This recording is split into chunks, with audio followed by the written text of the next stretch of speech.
Hello, everyone, and thank you for watching. My name is Clint Wood, and I'm just going to give a presentation on social media and fitness influencers' impact on the physical activity in adolescence. Um, the reason I've chosen this topic was actually a bit of a personal story. My friend's younger brother, he's about 16 at the time, used to have no interest in resistance based training. Once TikTok came out, that's all he wanted to do. Begged me to make a resistance based program for him, and I quickly found out it was just because he saw all these influencers on Instagram and he wanted to look exactly like them. So it got me thinking, how much are these influencers really impacting physical activity in adolescence and body image in adolescence? And let's get started and look into it.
So, a bit of background and a statement of purpose of what I'm investigating. So, the World Health Organization has correlated inactivity due to rising personal technology use as of 2018 statistics. The World Health Organization defines about 81% of adolescents as inactive. And I really wanted to investigate the correlation of social media use with levels of inactivity in adolescent age groups. This actually was spurred by our first week when we discussed trends of fitness, with training apps, online training, and online classes all making the list. However, there is no mention of fitness influencers specifically, which I thought was interesting, especially this given day and age. And with 81% of adolescents being defined as inactive by the WHO, but the social media use in the same population being about 90%, how is it that social media is impacting their activity? Especially nowadays, with many trainers and influencers being very proactive in their promotion and self promotion of their products and programs of their fitness brands via apps such as TikTok and Instagram. Especially now, even with the National Academy of Sports Medicine offering a social media influencer course and certification through their continuing education section, I think it's a currently relevant topic to explore and utilize in the fitness industry. And let's look at how it impacts our society today.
So, the first article I wanted to investigate was the impact of fitness influencers on social media platform on exercise intention, specifically during the COVID-19 pandemic, and the role of the parasocial relationships that are formed through these applications. This article is by Lee W. Ding, H. Zhao, G, and Yang J. And first, we want to look at the perception of the personal attributes of these influencers, as well as their content quality, and how they are promoting strong social connections between viewership and the influencers themselves. And look at, are consumers being more influenced by personal qualities and charisma of these influencers as opposed to their actual quality of content? Most focus is on content changing with the public's perception and behavior towards fitness. Influencers are currently using their social capital and content quality to have the potential to change the public perception and behavior towards fitness and physical activity. And lately, they have been targeting towards adolescent users and young adults more frequently. During the COVID shutdowns, media percentage usage upped a significant amount to about 70% of all applicable groups, so 16 and above, during the 2020 shutdown, according to Ding et al. For example, YouTube fitness video viewing and searching for fitness based programs online increased by fivefold during this time frame.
Now, one thing we have to look at with these social medias forming is the development of parasocial relationships between the viewer and the fitness influencer themselves. So, fitness influencers' popularity can best be attributed to their ability to build strong parasocial relationships, or PSRs, with their social media users.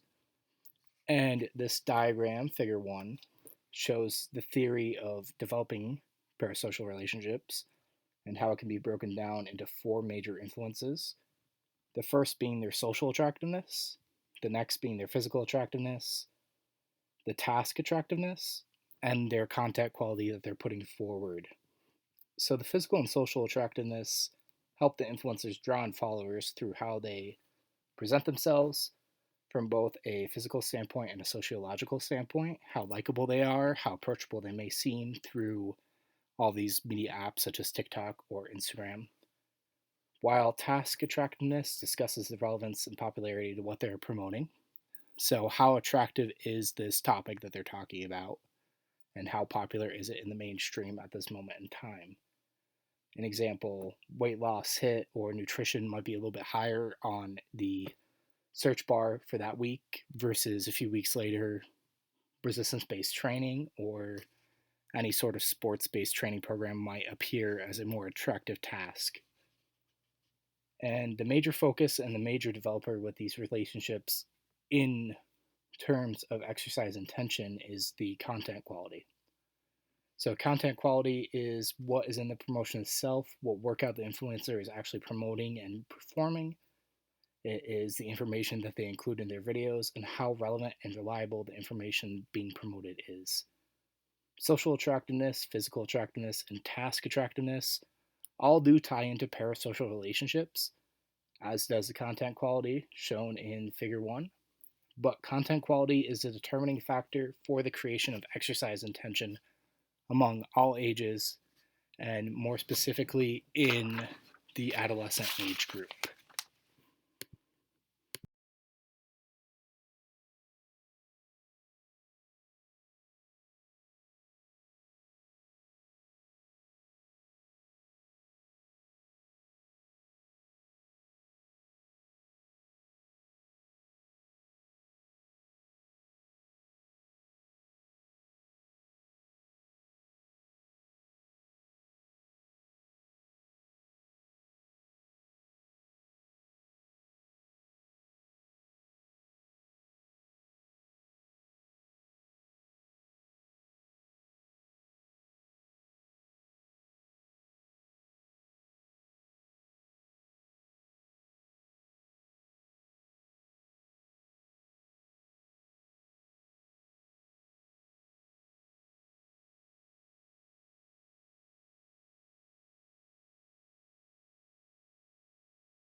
So, this study was an online survey conducted and sampled from an impacted COVID region in China during March 2022 to October 2022.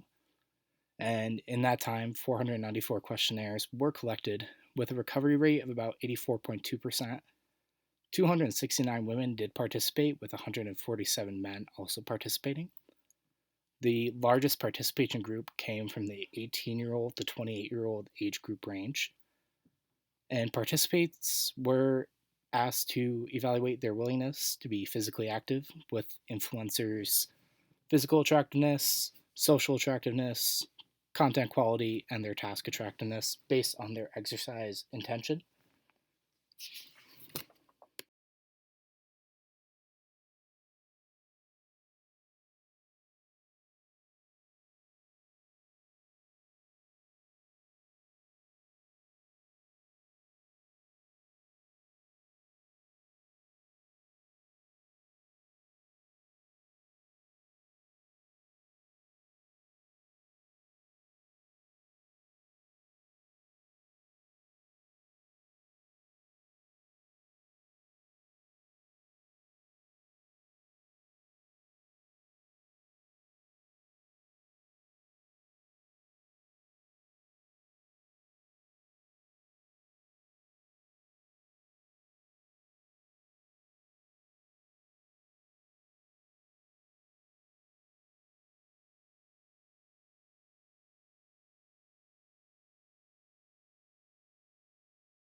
And what the study found was that the parasocial relationships significantly were impacted by social attractiveness, the physical attractiveness, task attractiveness, and the content quality, and that the stronger the parasocial relationship, the stronger the exercise intentions were in that specific individual. Another finding that they discovered was that the amount of times a specific fitness influencer exercised also impacted the exercise intentions within the individual. And higher postings weekly from that influencer did end up creating higher exercise intentions derived from the individual themselves. With this, we can find that quality control, or the content quality, should be the focus of the influencers to create higher exercise interest and intent among all populations, specifically younger populations, as it seems that adolescents are really focused on the amount of quality and the content that they're getting, but also how approachable the fitness influencer is and how they present themselves.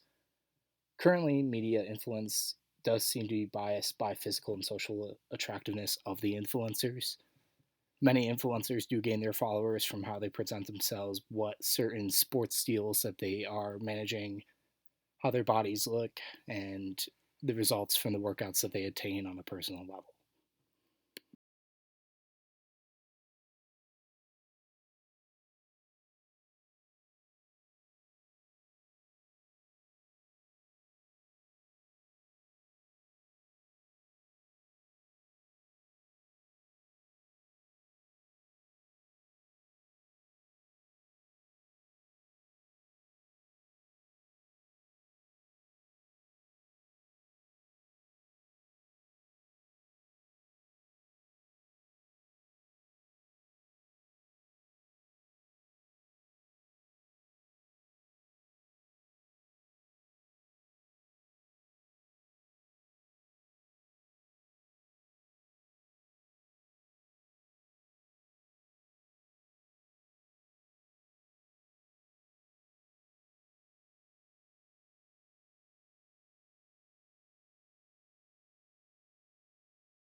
The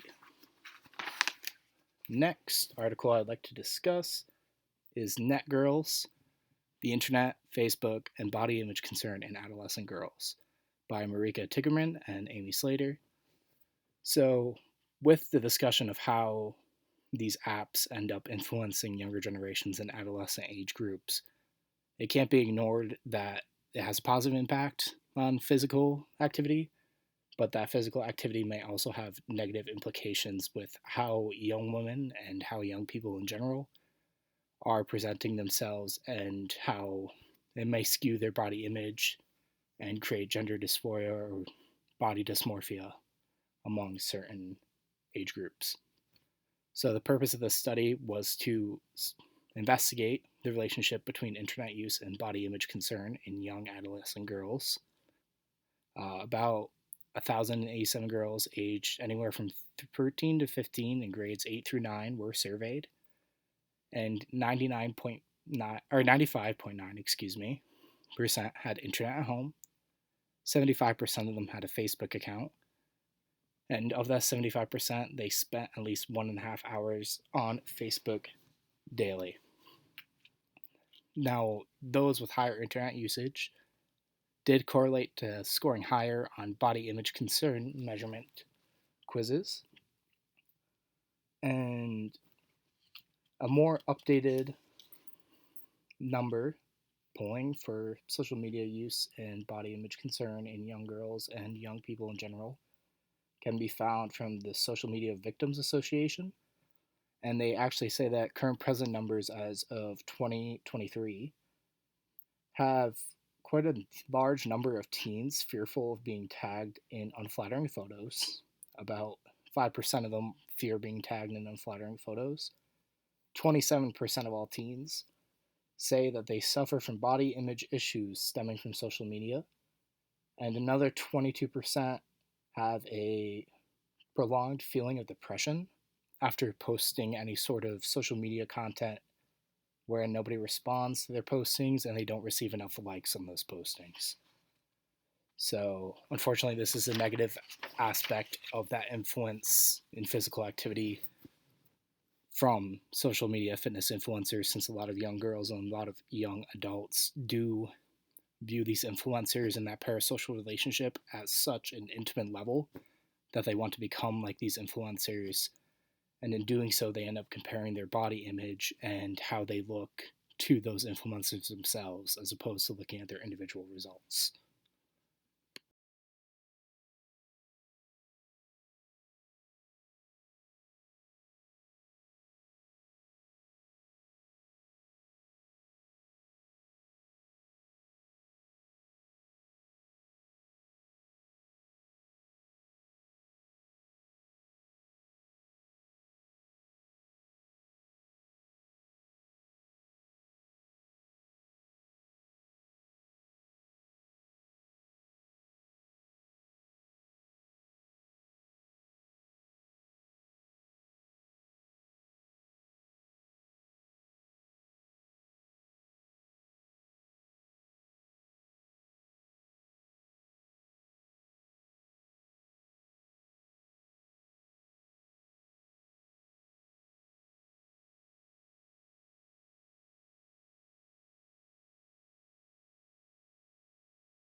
So, the next piece we'll investigate is associations of social media use with physical activity and sleep adequacy among adolescents.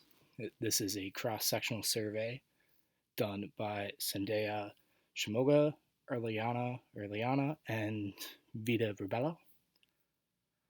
This was looking at screen time and how it positively or negatively impacted certain groups of teens and how it impacted their sleep habits, post recovery, and what levels of vigorous activity were performed by certain groups of teens. So, in this study, their health activities were monitored for frequency of their vigorous activity and frequency of getting at least 7 hours of sleep per night. Now, students that were studied were all American. They were either in 8th grade, 10th grade, or 12th grade, and there were about 43,000 participants. Now, 51.13% of these participants were female students, 37.4% were from the southern parts of the states, and 80% were from metropolitan and highly populated areas. And this looks at the impact of social media with youth, seeing how social media can be correlated to higher levels of vigorous activity in teens. And does social media impact and influence their recovery periods post workout in terms of their sleep accuracy? and their sleep amounts per night.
So, 76.9% of these participants reported daily social media usage. Among the students, those who were deeming themselves as physically active did have the most frequent media use of the group, but it was also associated with a high likelihood of participating in vigorous activity. About 50.1% of them reported participating in vigorous activity weekly. The moderately active students who reported social use of media a few times a month also reported vigorous activity. Now, they weren't on social media nearly as much as their physically active peers. However, they did report daily vigorous activity at least 42% of the time. Now, sedentary students with high media usage had the lowest participation of vigorous activity at about 15.8%. And those who admitted to using daily social media also reported adequacy more often than those who said that they use social media more sporadically. So, with that, an undiscussed possible influence to this could be the algorithms within the social media apps themselves. So, the more physically active students that had higher usage of social media, such as Instagram and TikTok, that were evaluated in this study, may have also reportedly searched for more physical activity related content, such as fitness programs, certain workouts for muscle groups, nutrition plans. Because of this, these programs end up frequently providing these videos in their For You pages or their FYP pages. All of these social media programs are going to start to target advertisements and videos towards those students in their searches, specifically based on their patterns and their habitual trends on these apps. So, a lot of these young people are going to be viewing higher numbers of physical activity related videos due to previous searches. So, in a sense, they're almost being groomed to have present fitness posts constantly, whereas the more sedentary students with high media usage, although they had high media uses such as their physically active coparts, were not searching for these videos actively, so their pages were not popping up with the same advertisements, were not popping up with the same feeds and content provided by fitness influencers, whereas the more physically active students had more of these videos popping up from fitness professionals and fitness influencers on the apps.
The next piece we'll investigate is the impact of fitness influencers on the level of physical activity performed by Instagram users in the United States of America.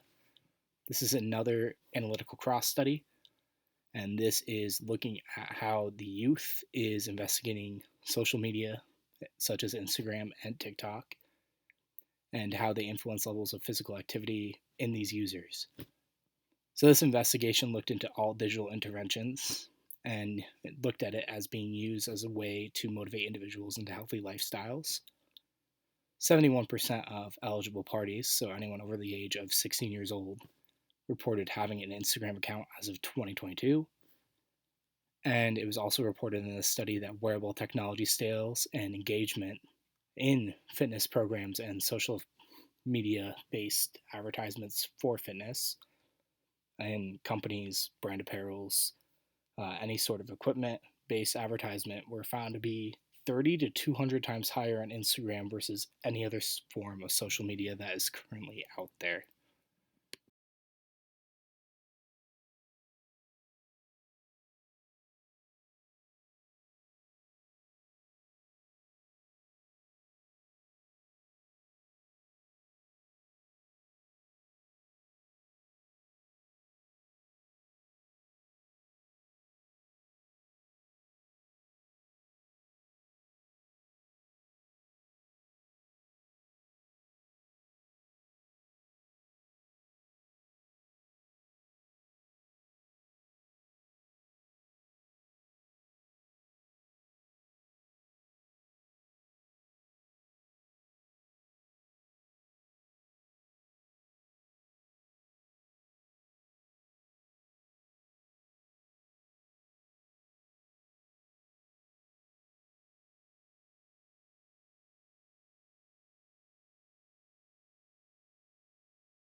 So, taking a look at this first table provided by this study, there's a lot to analyze, but we'll break it down piece by piece.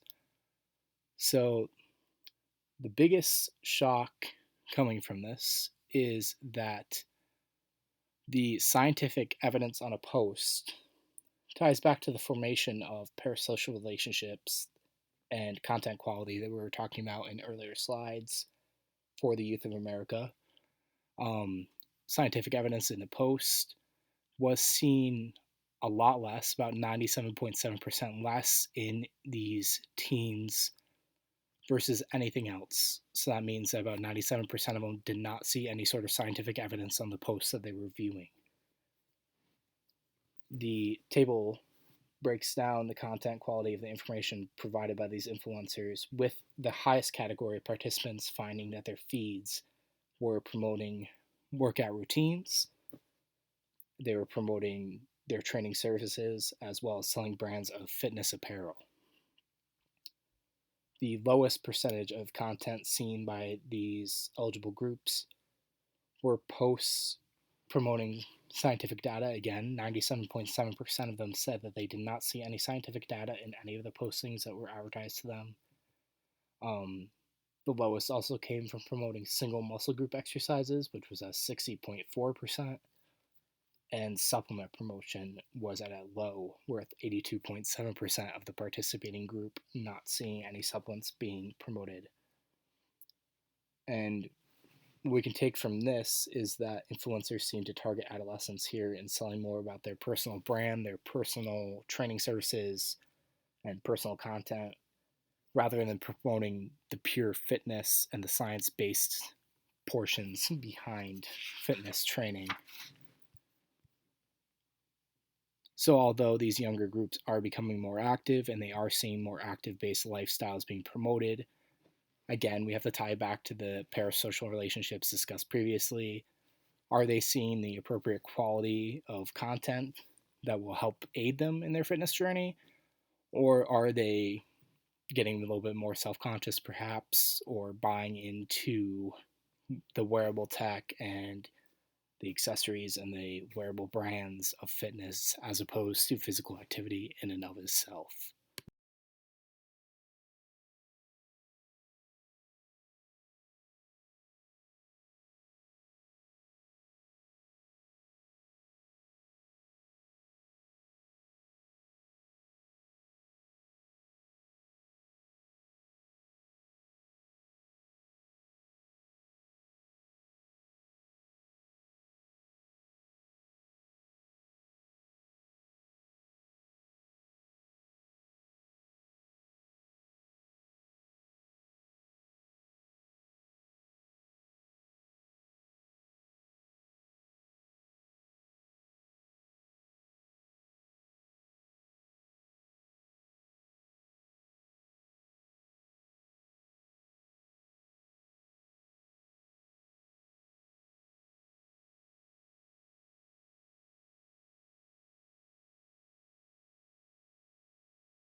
So, comparing characteristics of the sample study with study participants with media fitness influencer engagement.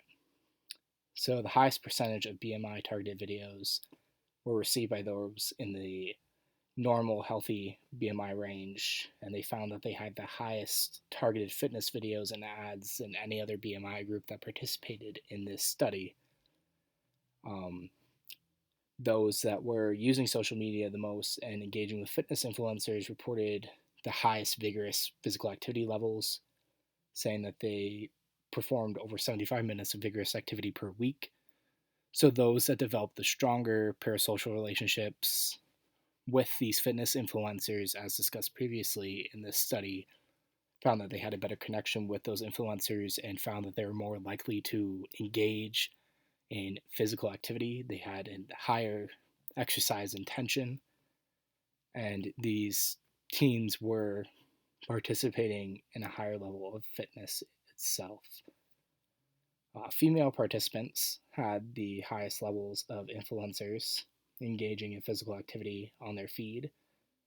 Um, Tying back to the NetGirls article that we previously discussed, I come to wonder, is this connecting back to playing at their reported higher levels of body image sensitivity?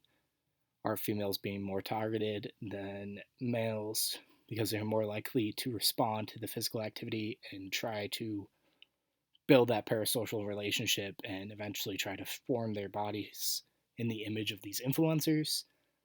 Unfortunately, that was not discussed in this article. That was just a connection that I saw between the two articles and was curious to see if we could tie it back. It could be an investigation for a future article, perhaps. And another finding directly from this article was that most participants were sedentary for at least 5 hours daily. But even though they were sedentary for those 5 hours daily, they also self reported as spending at least 2 hours weekly searching for wellness videos, searching for workout videos, nutrition, exercise, anything along that line in social media.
And the last article I wish to discuss on this topic is Digital Interventions on Healthy Lifestyle Management, a systemic review by Ayan Chatterjee, Andres Prinz, Martin Gerdes, and Santiago Martinez.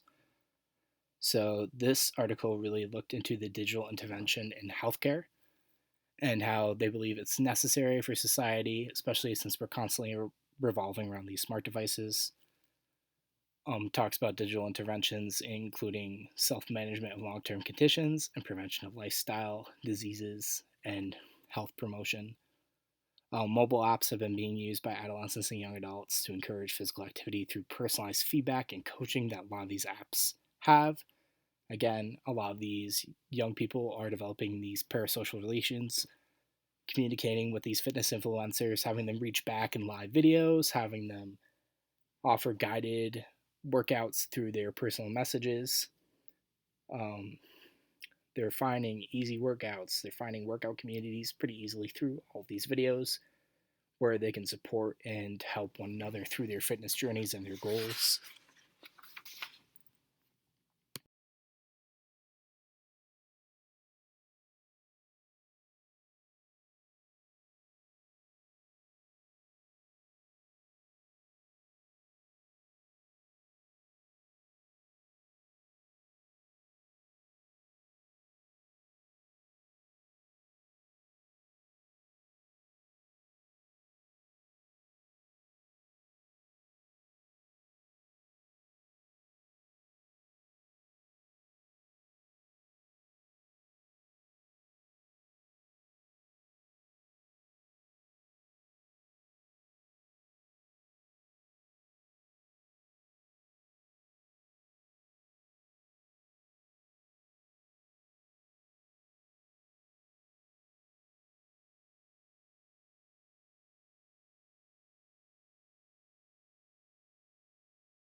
So, with all these apps flooding the mainstream, not just social media, but all workout apps flooding the mainstream for young adults, the major thing that this study pushes is that we really need to look at the quality of the apps and the fitness influencer based workouts. They need a system of better review, better monitoring, and they run rigorous risks of bias without regular assessments. Um, Again, this ties back to the content quality that we talked about previously. Content quality is essential in developing these parasocial relationships for teens and fitness influencers in safe ways so that we can have these young adults and adolescents form a healthy relationship with physical activity. We need to make sure that they are getting more science based approaches and really make sure that the biases are out of the way with regular assessments through these apps. Media intervention has been shown to be effective in diet change measures. However, we have found, especially in this article, that it has not been combined with personalized video efficiency. So that just means that people are looking at these videos, they are seeing the generalized videos on these social media apps. However, we've never combined these diet change measures with the personalized one on one video efficiency in the apps. So being able to meet with a nutritionist one on one or a trainer one on one directly through the app has not been examined in this study as of 2022. But taking a look at the figure 2, we can see the breakdown of the digital intervention approaches that they discuss in this article. Digital intervention can be split into app based and web based modules. With smartphone,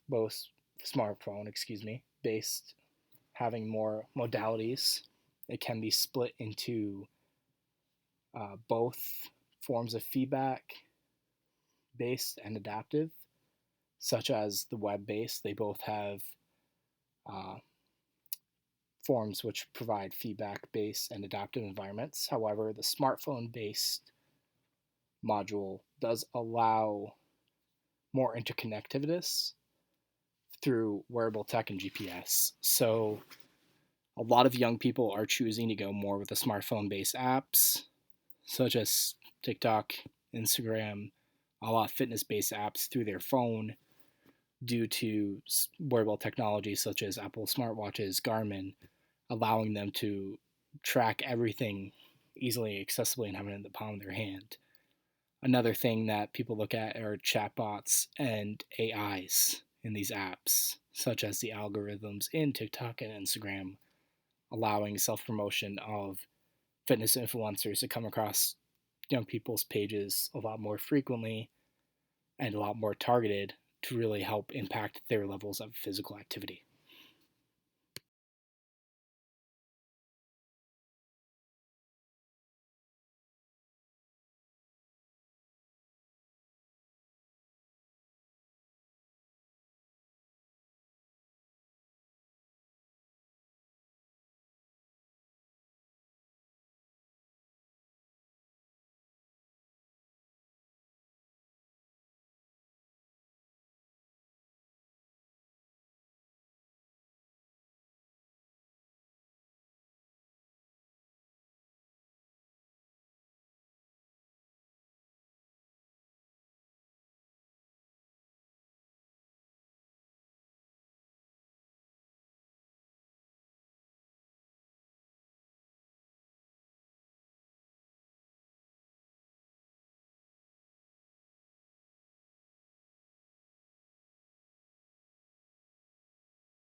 So, through reviewing all of these articles and discussing the impact and the nature that social media apps have in increasing or decreasing physical activity in teens, as well as impairing and affecting body image in young adults, a few questions to consider moving forward are: do you think that social media has had an effect on adolescents' perceptions of their self image? If so, how so? Are there ways that fitness professionals and influencers should be using their platforms to promote higher levels of physical activity? Which platforms do you feel this study would benefit the most from investigating? And should average screen use time with adolescents be invested to see their correlation to their physical activity levels? And finally, do you believe that social media apps have impacted the ranking of certain fitness trends in current years?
And then here's just my reference page. Um, Thank you all for listening to me discuss this topic. I do think that there are frequent gaps in our knowledge of social media with the correlation to how it impacts physical activity in adolescence. Specifically, the one that was the most lacking at the moment because it's a relatively new social media is TikTok. I believe that we can eventually find more resources on that. But until then, thank you and have a good rest of your semester. Can't wait to engage in discussion with the whole class about this topic and see what your thoughts are about the issues and problems at hand that may face this and what we can do better to engage in physical activity among youth populations.